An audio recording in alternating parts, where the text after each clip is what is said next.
Welcome to the Elevating La Cultura podcast, a space where I talk with Latinas who are passionate about what they do and are willing to share that passion with others to change the narrative, especially for the next generation. Each season is centered around different topics, but all with a Latina perspective. Welcome to Season 10, where I'm talking with Latinas who have founded nonprofits. I'm so excited to share these powerful conversations. So vámonos, and let's get into it.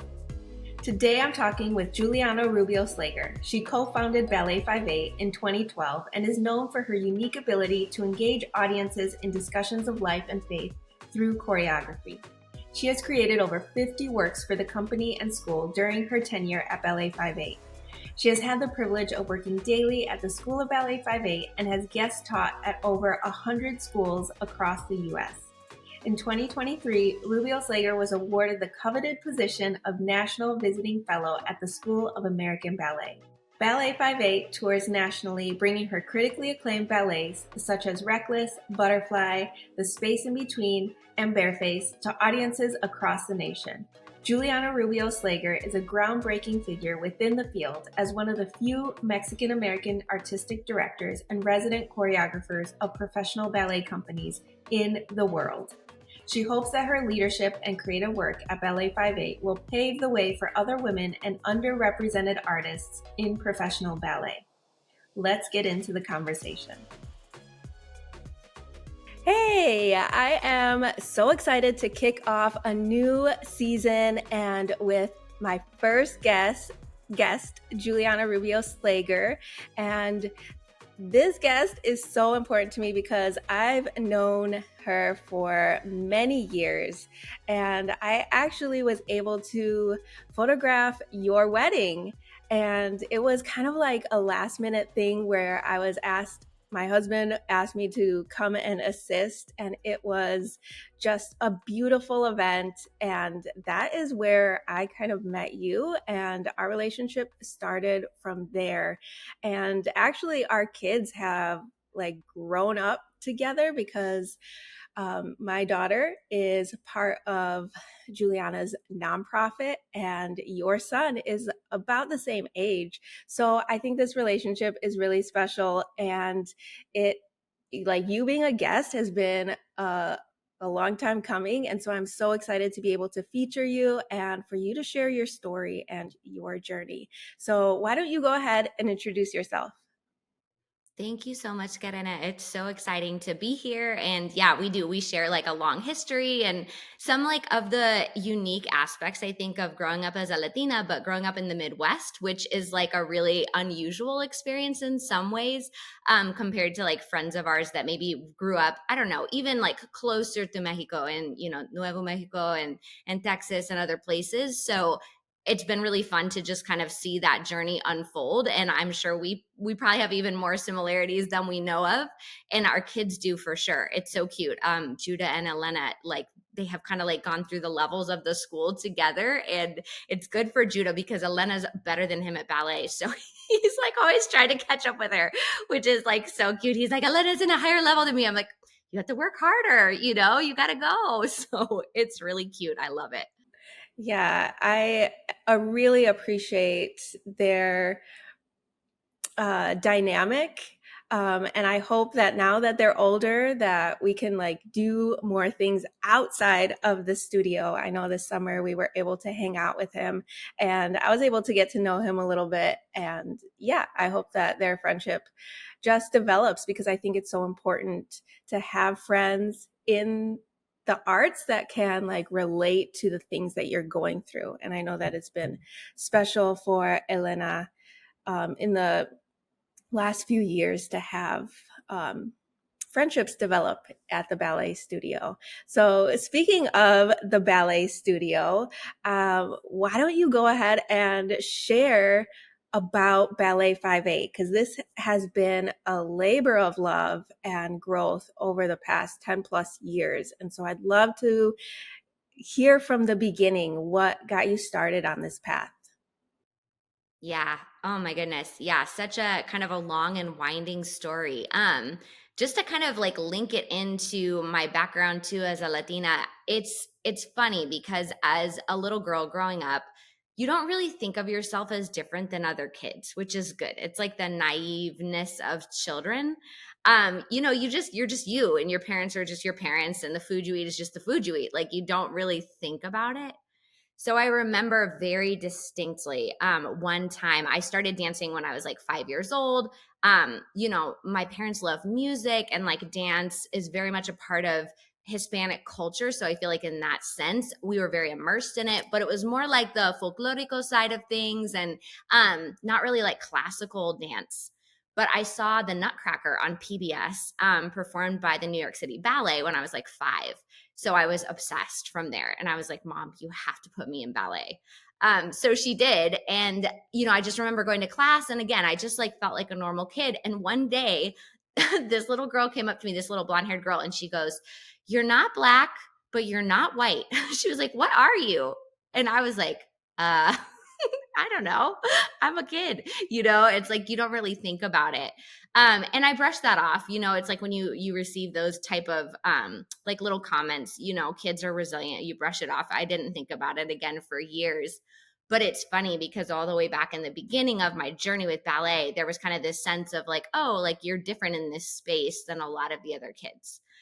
So I think for me, growing up in ballet and being in the Midwest, there was a lot of times where I felt like a little bit nervous about sharing who I was as a Latina, because I was afraid that I was going to get comments, or that I wasn't going to be like seen as like one of the group.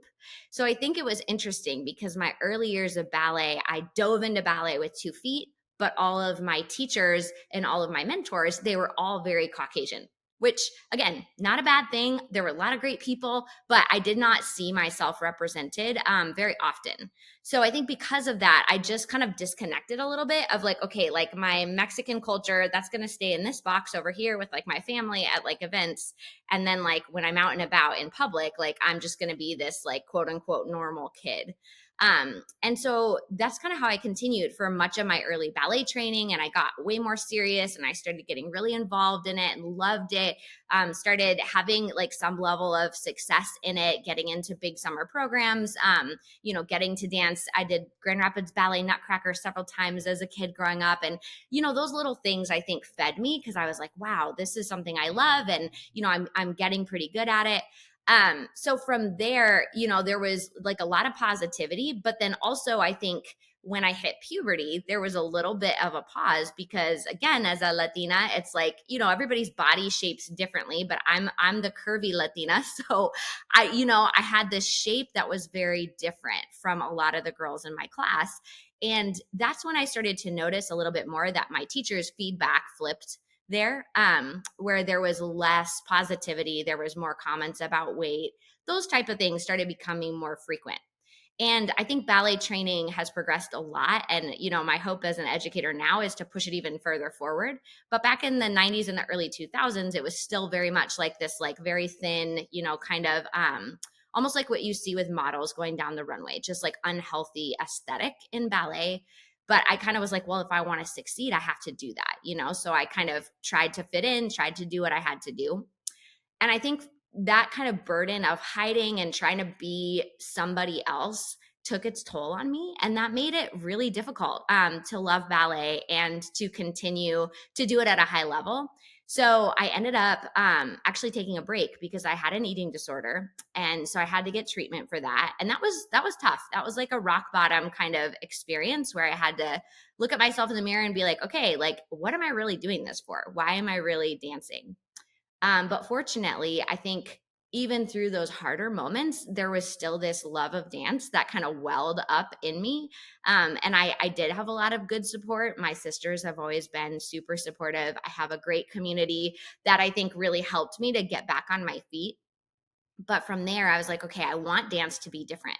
So I danced professionally for a while, but then I think from that moment of being a teenager in crisis, there was this seed of Ballet 5/8 that was planted all the way back there. Because when I was dancing, I was like, I love to dance, but for me, I wanted to do more than just be on stage. I wanted to really go, okay, how do I impact the culture of what dance looks like? And I think being a ballerina is great. I miss it. It's like it's always going to be a part of me. But at the same time, there's so much more impact you can have as an arts administrator and as a culture leader than just as a singular dancer. So I think I started to realize that. And about the time Judah was born, I had to make that decision of, okay, I'm dancing, but then I'm also about to be a mom. And then I have this dream of like directing and leading. And it's like I had to pick a few things so that I wouldn't be just completely overwhelmed and stressed. And so that's when I was like, you know what? I really am passionate about teaching. I love it. I'm really passionate about leading. I love that. And so I was like, okay, it's time to retire, which was pretty young, honestly. I retired at a much younger age than a lot of my peers. But it was for such a good purpose. It was for such a good reason to really go, hey, I know that I love dancing, but what I love even more is seeing dancers be healthy and bring their full authentic self into their relationship with dance. And so then when we started 5/8 in 2012, we started it with this mission to spark discussion of life and faith, to kind of give it this background that was maybe a little bit more substantial than just fairy tales or just like nice pieces of music, but to really tell stories that were going to be impactful. And I think from there, I also began like a more personal journey of unpacking some of the hiding that I had done within my ballet training and kind of unlearning that a little bit and going, oh, like, how do I bring all sides of me into my work and not just like, have ballet over here and like culture over here and family over here? Like, how do I allow it to all kind of come into one another? So yeah, Ballet 5/8 has been just such a joy to see it develop and grow. And, it's been lots of ups and downs. Nonprofits are like way harder to run than I thought it would be. I'm like, if I had known how hard it would be in the beginning, I probably would have run screaming. It's like, I don't think I would have done it. But being young and naive has its benefits where you just kind of jump in because you don't really know what's ahead of you. But at the same time, I wouldn't trade it for the world. It's like I wouldn't trade all the hard work for the world. And seeing all these young kids who are now growing up in an environment that, is still going to be tough. Ballet is always going to be tough. It's physically exhausting, mentally and emotionally. It's taxing. However, they have a community of teachers around them that want them to be their full authentic self. They have resources, from guest teachers to, nutritionists that come in, mental health experts. Like, they're surrounded by this community of adults that hopefully can give them these tools that I never had as a kid. And can empower them to make it past some of those obstacles that I think stopped a lot of dancers in my generation from reaching their full potential. And so I'm excited about seeing that. And I love seeing the school. I love seeing the company grow. In the last few years, I've really enjoyed helping people to understand the Latina experience, kind of from this perspective of dance, because it's not something you see on stage very much. Yeah, I relate to much of your story because when we grow up in predominantly white spaces, that compartmentalization is real. And it's that pressure to have like every circle of your life separate. And Yeah. I think it was maybe around 2016. So, like, yeah, I think like a little less than 10 years ago when I was starting to walk through that journey of realizing that I am modeling this life of compartmentalization. How do I start healing and bringing everything together?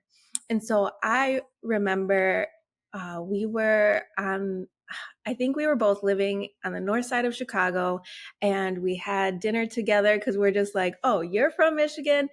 We're from Michigan. Let's have dinner. We're both in Chicago. And it might have been, I don't remember if I had just had Elena or I was pregnant with her. I think she was just like maybe less than 6 months. And this vision of the ballet studio, we were talking about it, and I remember I'm like, okay, when Elena is old enough, I'm going to put her in your studio because there is this idea of ballet that is, well, at least from what we were shown from the media, from TV, that it is very blonde, one body type, very rigorous, and there's really not a picture of that safety and health and wellness part of it. And so when you would talk about it, I was like, yeah, I can get behind that. And I remember she was not yet of age to be part of Ballet 5/8. And so I put her in another ballet studio that was like ballet, tap, tumbling, you know, the little kid Yeah. things. And I saw her like really take to ballet. And so that's when I'm like, okay, I'm gonna like set her up. And when she turns 4, I'm going to take her to Ballet 5/8. And it was like, I don't think I shared this story, but when I pulled her out of that class, the teacher was like, you can't do that. And I was like, what do you mean? She's like, she is a great student and I don't know what I would do if she left. I'm like, she's 4. Like, why are you like, who are you? And so that was the first like toxic experience that I had. I'm like, oh my goodness, like who do you think you are who has control over my kid and where we go? And she was like just painting this very negative picture of if I took her to any other studio. And so I'm like, okay, well, this is a red flag. So I'm going to Ballet 5/8. And we have Mm. never looked back. And like just the environment that Elena has grown up in has been tough. Like when we started, it was, I think she's been dancing there since she was 4. So about 10 Yeah. years almost. Wow. And Yeah. the journey of just trying to fit in because it's again a Mhm. predominantly white space. And I just appreciate over the past 10 years how much you've been intentional about bringing access to a diverse demographic of dancers. And so I bring that full circle to say that like even though nonprofits are so hard, I feel like the work that you're doing through the nonprofit has really opened up doors for a diverse demographic to feel safe, to feel accepted, to feel supported in your studio. And I've seen that over the past even just few Mm. years in the types of dancers, because I know that it has really impacted Elena because she sees like her teachers and even you and even other dancers who um, kind of bring a different perspective. And she feels like, oh, okay, I'm not the only one who looks Mm. different, or I'm not the only one who brings carne asada to snack and lunch. And so um, yeah, I just appreciate the work that you're doing to bring awareness and to bring more diversity in dance. And I see that in the pieces that you are um, choreographing and the pieces that you're putting out there lately. Um, I'd love to talk about how you are bringing a different perspective to the dance world in the way that you uh, create and develop these new dances. Oh my goodness, I love that. And yes to more carne asada for Yeah. snack. Let's Yeah. make it a trend. Let's go. Yeah, no, I love that. And it's so rewarding to see that and to watch the generations kind of build upon themselves. You know, one of our alumni who's Cubana, and she just went to Tulsa Ballet, you know, and she's was at the school kind of like Elena from when she was little, and it's just so beautiful to watch that happen. And she was just back for a few classes this summer, and it was just so fun to see her there, and all the kids are just starstruck. And you know, it's like, yeah, they're really seeing that happen. So I'm so grateful for all the people like you that believed in the idea way before, you know, it was really anything. But yeah, the ballets I'm making now, so I'd say this idea kind of started for me like around 2014, 2015. One of the things I've always gotten a little annoyed about with ballet is that sometimes, in terms of dance, it can really lack a sense of rhythm, which it just, you know, like from the background of somebody who grows up listening to music that's full of rhythm, you know, and just has so much body.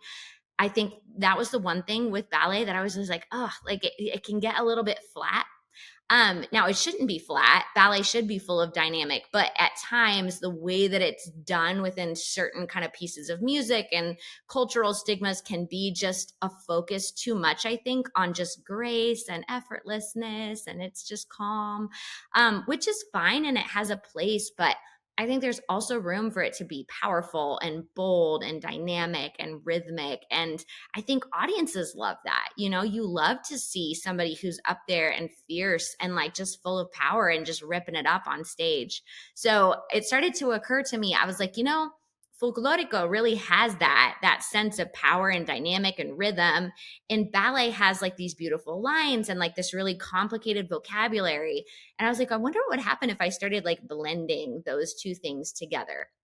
So I made this early work called Mi Familia, and it was just like a little experiment on those two things, really to just like kind of put it together and be like, hey, this is me, you know, this is my family, this is what we look like, what we do, how we dance, and even I think further, like as a Chicana, you know, as a Mexican American who's grown up my whole life in the U.S., to be like, hey, here's who I am, this fusion of kind of my tradition, my culture, my heritage, but then also the me of today who is operating in this American society and kind of bringing that into one place.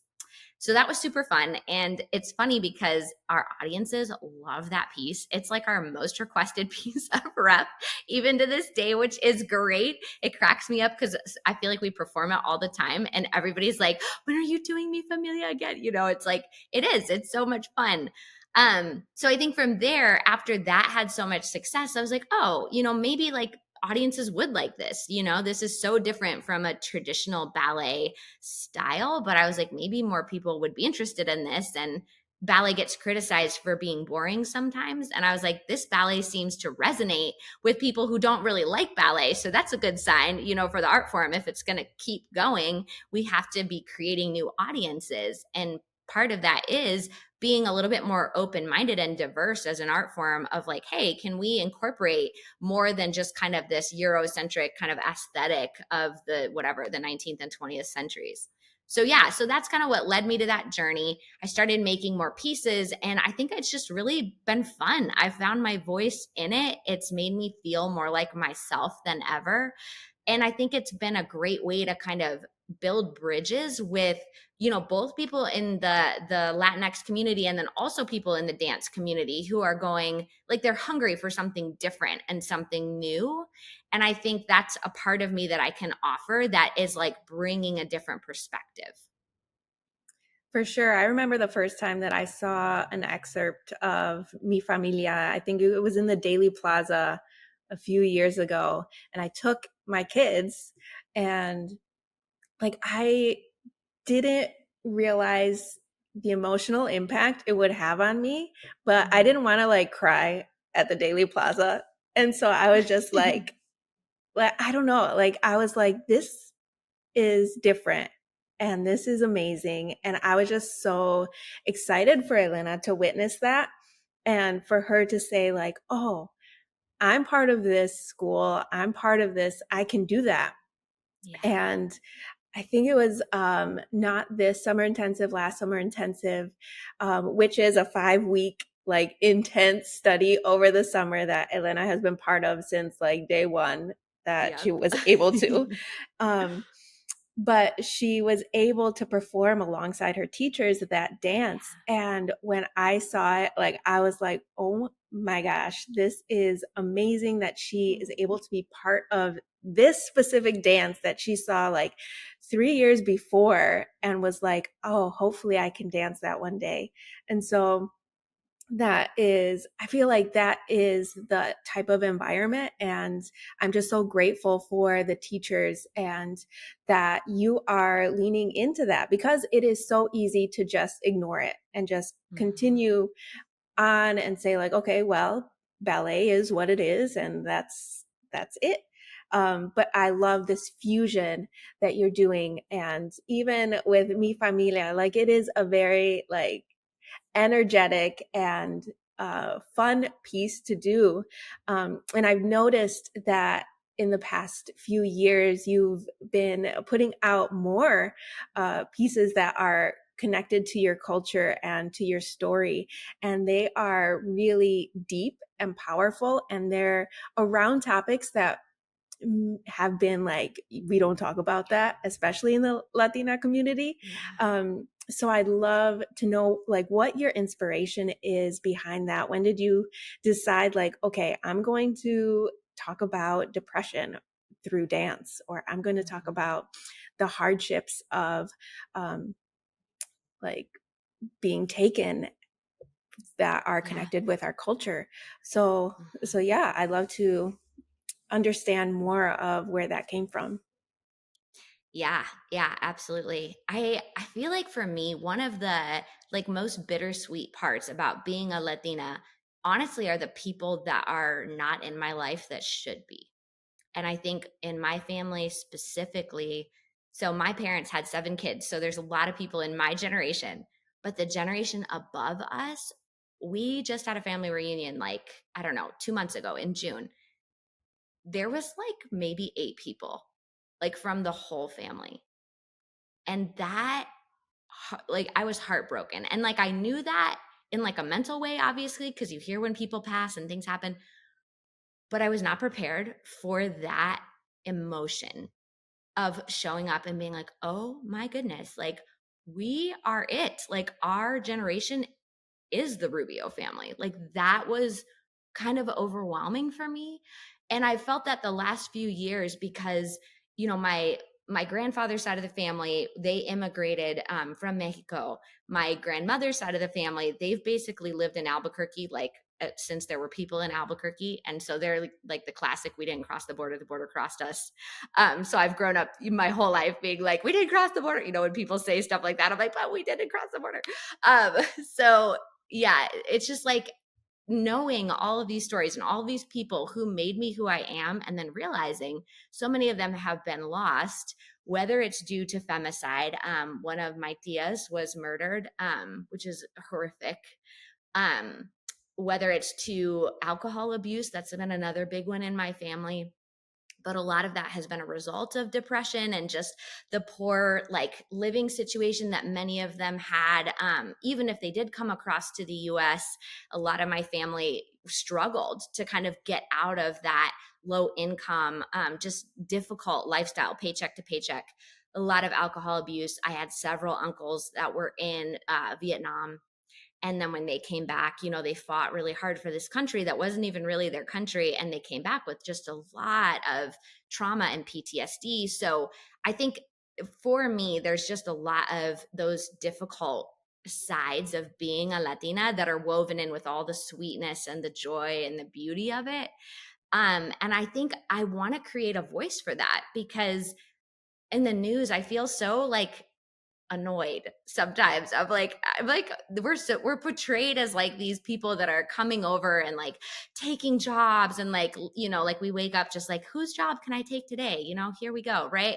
It's like what, or that like we're somehow trying to take over America, or we're trying to drain the country of resources, or all we do is bring drugs over. And I'm like, no, my tios, they went to Vietnam, they got hooked on drugs because of the US Army, and then came back and died early due to drug overdoses. Like, hello.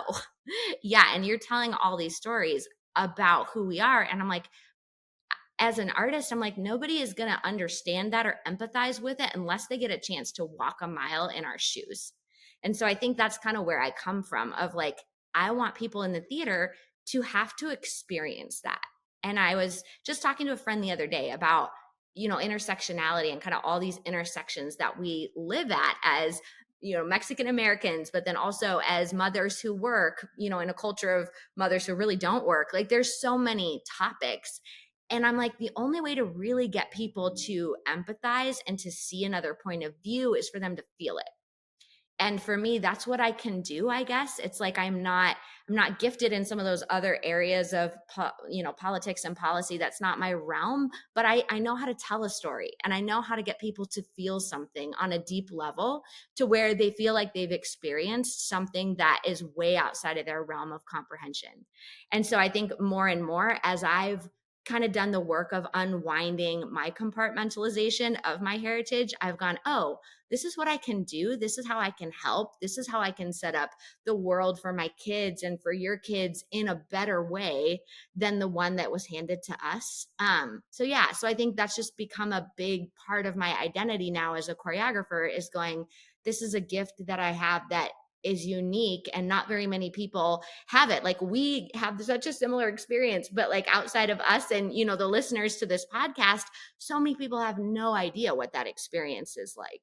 Yes, our experiences. And it's so funny because I'm like, wow, our experiences are so similar because I too, like my grandfather was born in Mexico, and my grandmother, she grew up in Texas. So it's like, yes, the border kind of like moved on her family. And so it's this tension of like this question that is has been presented over the past few years, like, what is Latinidad, and what is like, are you Latina enough? And I'm just like, why does there have to be like a point? Because even as kids, and as like my kid as a second generation, third generation, and beyond, like, they're also grappling with that and seeing like us grapple with that, and it is just complex. And so I think a lot of times when we think of like, oh, we need to like educate and change like policy, we need to do something, it's overwhelming to think of like, what can we do?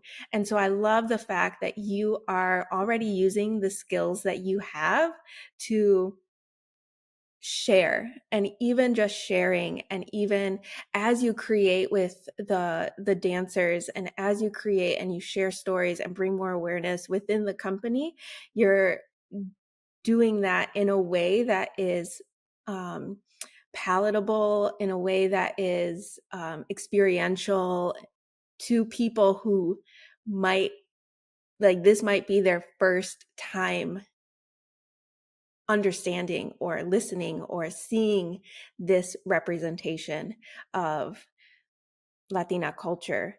And how do you bring in your company dancers to create pieces like this? I think I'm curious to understand that connection, like as you are trying to understand your own lived experiences, but also then like relate them to the dancers so that they can portray your lived experiences. How is that connection? And I guess a level of trust, because you have to trust that they're going to embrace that or like accept that with care and grace and love. Yeah. No, it has been such a journey. And I think it's been like a lot of trust and honestly, like just working through uncomfortable moments. Because I think, you know, when you're coming from a different culture and, you know, a lot of our dancers, we do have quite a few, you know, that are Latinx at this point, which is awesome, especially in the up and coming generation. We've got a lot of Latinx and Asian and Black dancers, which I am so excited about, because I think this generation of young people, there's just been more good dance education, you know, kind of widespread and been more accessible. But in the older set of dancers, and by older, they're not that old, you know, 25 to 35, that set of dancers is mainly Caucasian, right? And so those ones, I think this has been a big shift for some of them of going, whoa, like I grew up aspiring to do Giselle and like Swan Lake. And like now I'm over here in La Llorona, you know, they're just like, it's a big mental shift for them. And to their credit, they're amazing. You know, there's really no pushback, nothing like that, but they want to understand, you know, they do, because they're like very sensitive. They don't want to be culturally appropriative. They don't want to be cliche. They have concerns about that because they're like, this isn't our culture. Like, how do we do this in a respectful way? And kind of what I've been sharing with them is like, you know, like, sure, it would be ideal if there was enough, you know, Latinos that did ballet that we could all just band together and like make all of these works. But the fact of the matter is that that is a very small subset of the dance world at this time. And I am not patient enough, nor do I think it's prudent to wait another 30 or 40 years to where hopefully that tide will have shifted even more to start telling these stories. And so I think to honor, the culture and folklorico and flamenco and some of the things that are included in the ballet, it's been really important to me that they learn the steps correctly. Punta, tacon, golpe. They have to learn all the steps. They have to learn the names. They learn them correctly. We have a Spanish dance teacher, Miss Frida, who's incredible, and she teaches Spanish dance. So I think just really allowing them to kind of step into those cultural pieces in a way that's authentic and not cliche and not living on stereotypes. And, we've done a lot of character work of like, what would it feel like to be in this position? What does this culture look like? And some of it's so universal, right? Like the pressure on mothers to be perfect in La Llorona, that's like a big theme. Marianism is a new term that I learned, which is like the pressure on a mother to basically be like Santa Maria, to be Maria and be perfect. And that's something that one of the researchers I've been working with brought up. And she was like, yeah, it's pertinent, with Latinas, but it's also something that's experienced universally by women. So I've been trying to help them understand some of those pieces where it's like, sure, it exists in my culture, but it actually exists in your culture too. Like this is the you story as well. We're telling it through my lens, but you're not outside of this either. It doesn't discriminate based on background. So I think that's been a really cool way for them to learn more. And even just yesterday, we were choreographing a piece to La Bruja, because the kids in La Llorona, they feel the darkness of the depression, the postpartum depression that their mom is suffering from, but they don't know how to name it. And so I made this little piece called, to the traditional La Bruja. And they're kind of like, oh, it's like there's a witch who's like, put a spell on mama. That's why she's so sad. And like, trying to create this piece that shows how kids are processing the world, but doing it through this experience of kind of where I went as a kid when bad things happened, of like, you never want to blame mom and dad. You blame some other weird thing because you're a kid and you love your parents. But explaining that to them and helping them understand it. And some of them were like, it's a song about a witch, it's this horrible song. I'm like, well, yes, but it's also traditional and it's culturally, it's not a bad song. And like having those discussions is important. And it's awkward sometimes, to be completely honest with you, because they're not just automatically like, oh yeah, La Bruja, the Latinas are all like, oh yeah, great, and the other one's like, this is about a witch, like, eating children. I'm like, yeah, it is that, but it's really not bad. It's a lullaby. It's a lullaby. Yeah, it is. It is interesting explaining it to people who are not of the Latina culture. It is interesting. And I'm sure that like that's another thing we relate to because we both married people that are not Latinos, and that is just part of like our lives, explaining, inviting them in, like all the things. But I really appreciate this new piece that you have coming out.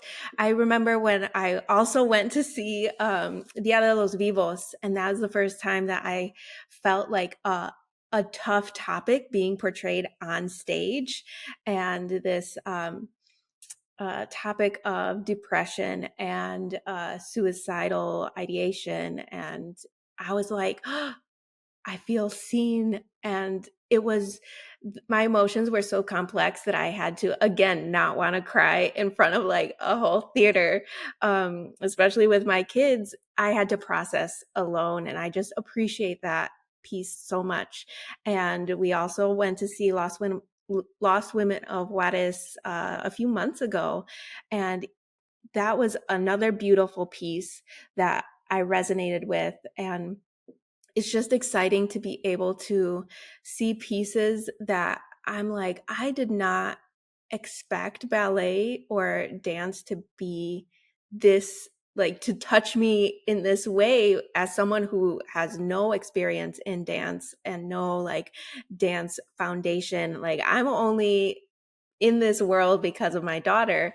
And I am really excited to see La Llorona because I suffered from postpartum depression, and it was very isolating because I didn't know that was happening, and it was only because of my midwives saying like, I think the way you're thinking is not typical, and maybe we should we should get you some help. And even being on medication, like it was not accepted in my family at all. I felt like I had no one to talk to. I had to advocate for myself only.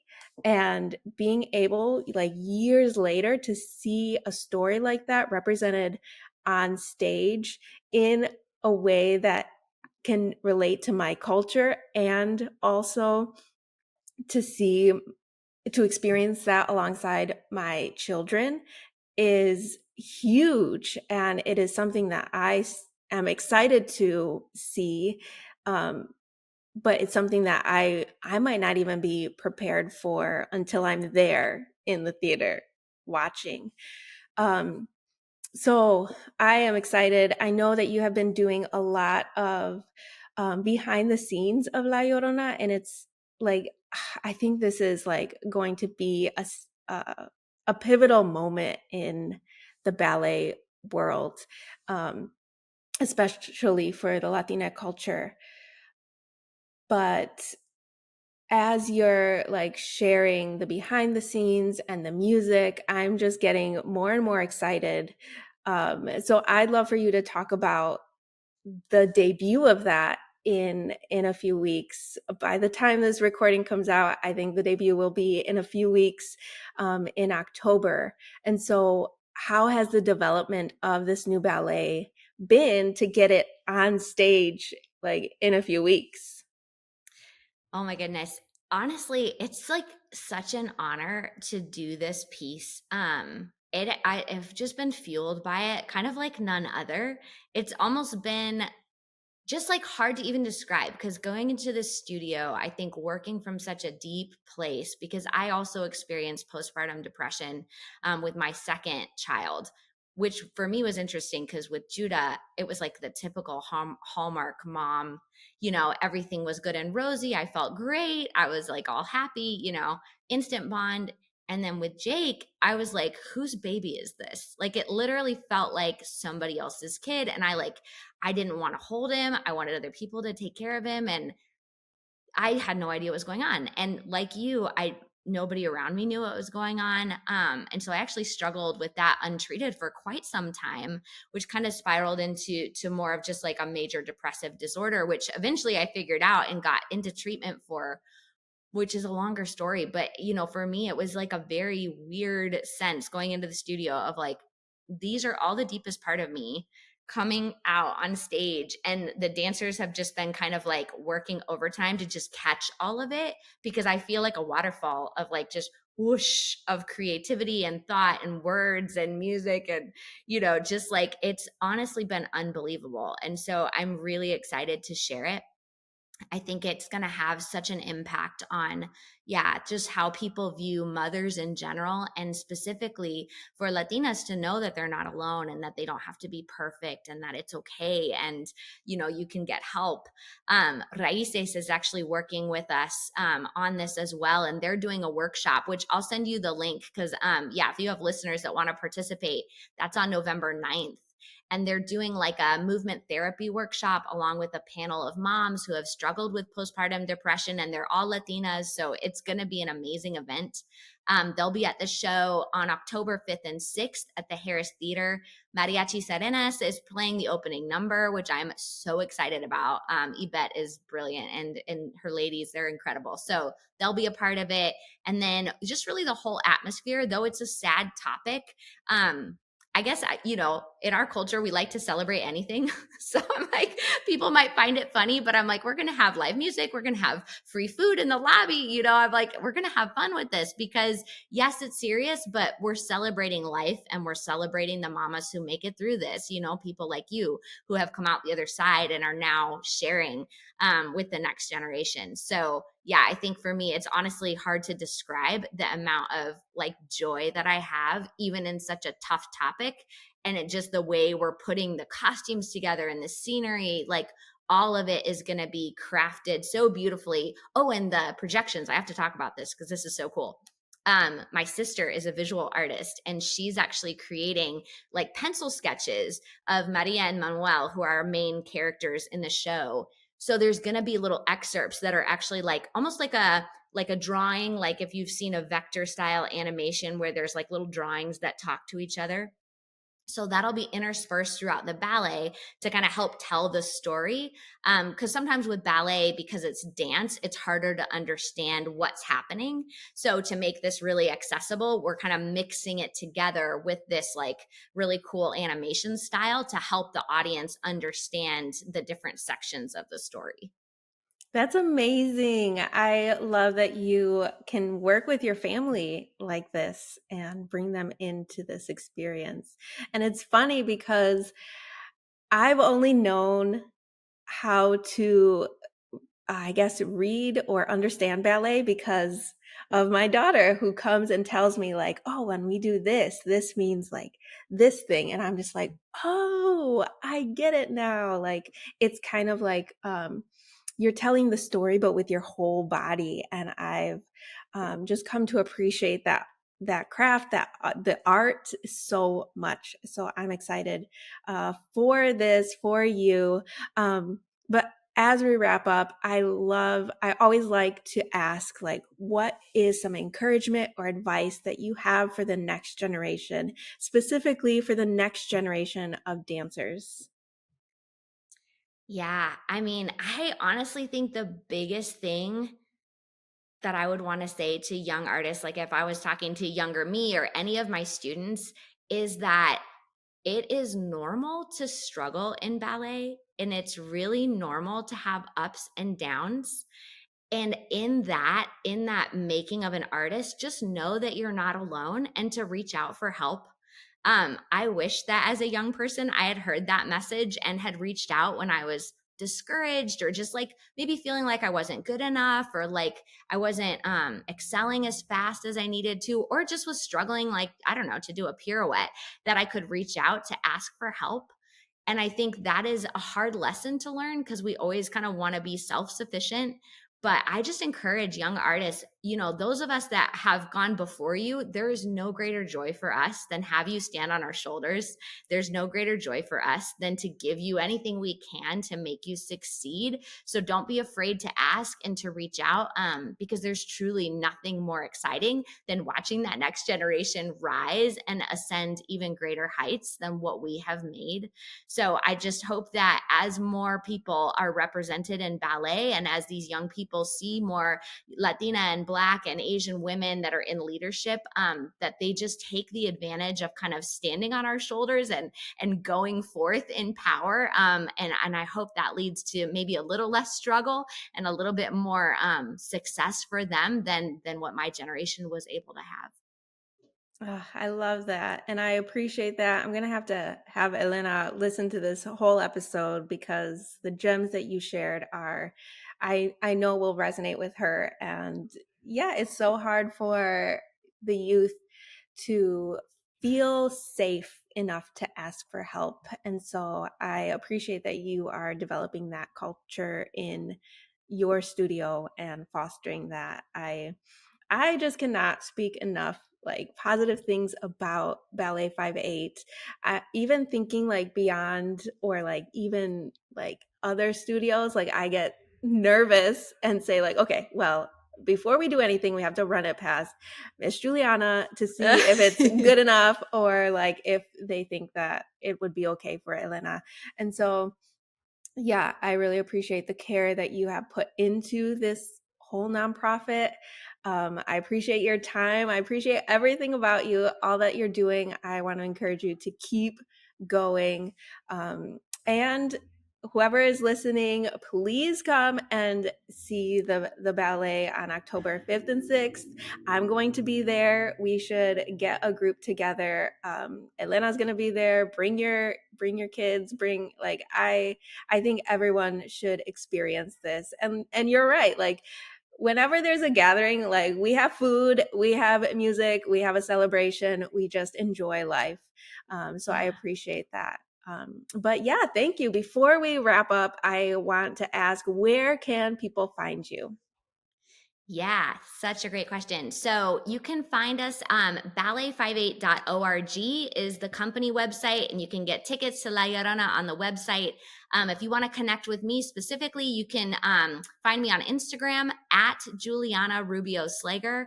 And then I also have my own website, which is juliannaslager.com.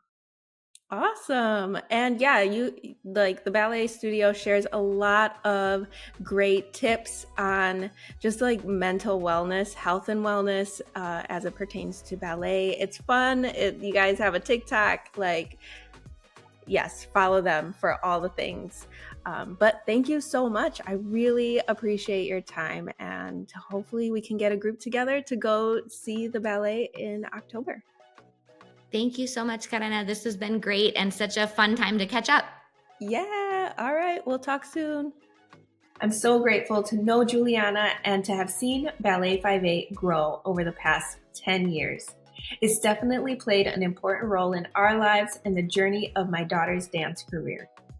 Okay, amigos, thank you so much for listening. Please rate and review this podcast so we can get more ears listening to these stories and can continue elevating la cultura. You can also comment on our YouTube video if you're watching online. I always like to hear from people and how they resonate with the stories that I share. All right, enjoy the rest of the day, afternoon, evening, whenever you're listening, y nos vemos next week. Bye.